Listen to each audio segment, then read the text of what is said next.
অন্ধকার রুমে তোমার পাশে যে নারী ঘুমায় সে হচ্ছে তোমার স্ত্রী। তোমার বুকে মাথা রেখে তোমাকে জড়িয়ে ধরে যে মেয়েটি ঘুমায় সে হচ্ছে তোমার আদরের মেয়ে। তোমার পাশের রুমে যে মেয়েটা ঘুমায় সে হচ্ছে তোমার বোন। যে নারী তোমার জন্য রাত জেগে কান্না করে, তোমার সুখের জন্য তাহাজ্জুদ পড়ে, সেই নারী হচ্ছে তোমার মা। কই তারাও তো নারী, তাই না? তাদের উপর তো তোমার কখনো ভুলেও খারাপ নজর পড়ে নাই। তোমার বোন তোমার পাশের রুমে একা ঘুমায়, তোমার মেয়ে তোমাকে জড়িয়ে ধরে ঘুমায়। কই তাদের উপর তো কখনো 1% তো খারাপ নজর আসে নাই। কিন্তু দেখো, তারাও তো নারী, তাই না? তো কেন ভাই, তোমার বোনের উপর যদি তোমার খারাপ দৃষ্টি না পড়ে, তাহলে অন্যের বোনের উপর তোমার কেন খারাপ দৃষ্টি পড়বে? তুমি কেন অন্যের বোনের উপর খারাপ দৃষ্টি দাও? তোমার বোনকে তুমি যতটা ভালোবাসো, তোমার মেয়েকে তুমি যতটা ভালোবাসো, তুমি যে মেয়েটার দিকে খারাপ দৃষ্টিতে তাকাও, সেও তো কারো না কারো বোন, তাই না? সেও তো কারো না কারো মেয়ে। নারীদেরকে একটু রেসপেক্ট করতে শিখো।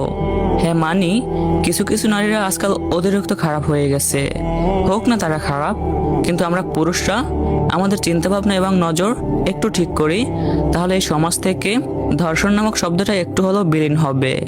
হ্যাঁ, এখানে একটা কথা আছে যে ক্ষুধার্ত বাঘের সামনে যদি মাংস রাখা হয়, তাহলে বাঘ কখনো মাংস না খেয়ে থাকতে পারবে? এরকম লজিক অনেকেই দিবে। তো ভাই দেখো, পশুর সামনে মাংস রাখলে সে সেটা খাবে, এটা স্বাভাবিক, কিন্তু ওই লজিকের সাথে এই লজিক মিশালে তো কিছুই হবে না। পশুর ক্ষুধা লাগলে খাবে, ওর পরকালে কোনো জান্নাত জাহান্নামের হিসাব নাই। কিন্তু নারীরা তোমার সামনে যদি শর্ট ড্রেসেও আসে বা বোরকা পরেও আসে, তুমি যদি তাদের উপর খারাপ দৃষ্টি দাও, তাহলে পরকালে তোমার জন্য একটা হিসাব নিকাশ আছে। আজকের ভিডিওটা মেয়েদের নিয়ে কিছুই বলবো না। তুমি একটা ছেলে হয়ে যদি ভিডিওটা দেখো, তাহলে কথাগুলো একটু মাথায় নেওয়ার চেষ্টা করো। তোমার যদি ফিজিক্যাল চাহিদা এতটাই বেশি থাকে, তাহলে তুমি হালালে যাও, দরকার হলে অল্প বয়সে জোর করে বিয়ে করো। এতে তোমার চরিত্র ঠিক থাকবে, তোমার চোখের গুনাহ হবে না, এবং একটা নারী ধর্ষণ থেকে বেঁচে যাবে। আর যদি বিয়ের পরও তুমি অন্য নারীদের উপর খারাপ দৃষ্টি দাও, আল্লাহকে বলো যে আল্লাহ, আমার মন থেকে এইসব খারাপ চিন্তা ভাবনা দূর করে দাও। তো কথাগুলো কারো খারাপ লাগলে এজন্য আমি দায়ী নয়, বিকজ কথাগুলো আমি রিয়েল বলছি, তাই না? যদি কারো খারাপ লাগে, এখানে তার বোঝার ভুল আছে।